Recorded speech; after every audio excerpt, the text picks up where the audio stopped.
Lola, ako yung binenta niyo ng puting kanila dati. Tama ho kayo. Naganto ho yung wish ko. Nasolve lahat ng problema ko. Oh, Lola!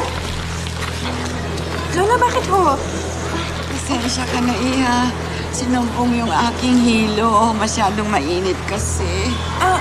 Lola, saan ba kayo nakatira? Ihahatid ko na ho kayo. Natong gamutin nyo para sa rayuma. Nananakit na mga buto ninyo. Paano naman gym kayo ng gym? Eden, gusto ko nang umuwi. Namimiss ko ang kubo. Naiinip kasi ako dito kasi wala akong ginagawa. Nay, may edad na kayo. Paano kung may mangyari sa inyo doon, sino mag-aasikaso sa inyo? Tsaka kailangan din kayo ng mga apo nyo dito. Malubha pa po ba yung sakit nyo? Hindi ka mahahawa sa akin, Apo. La, hindi naman po sa ganun. Tinatanong ko lang po.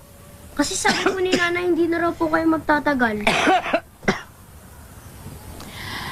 Pag nabuhay ako ng matagal, mahihirapan kayo.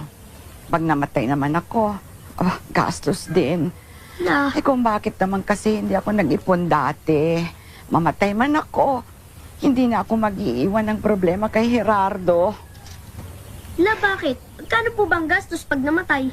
Aba, kailangan mo ng atao, lupa. Ay, bibilin mo lahat yan. Mahal po ba yun? Oo, medyo. Magkano po kaya? Hindi ko alam, pero sa palagay ko, mga 30,000 o higit pa dyan. 30,000 po. Tay, para saan mo yung by data? Gagraduate ka na eh. Gusto ko makipasok kita sa munisipyo. Kabat ako yung municipal administrator doon si Mrs. Albeda. Alam mo, hindi ako magdadalawang salita doon.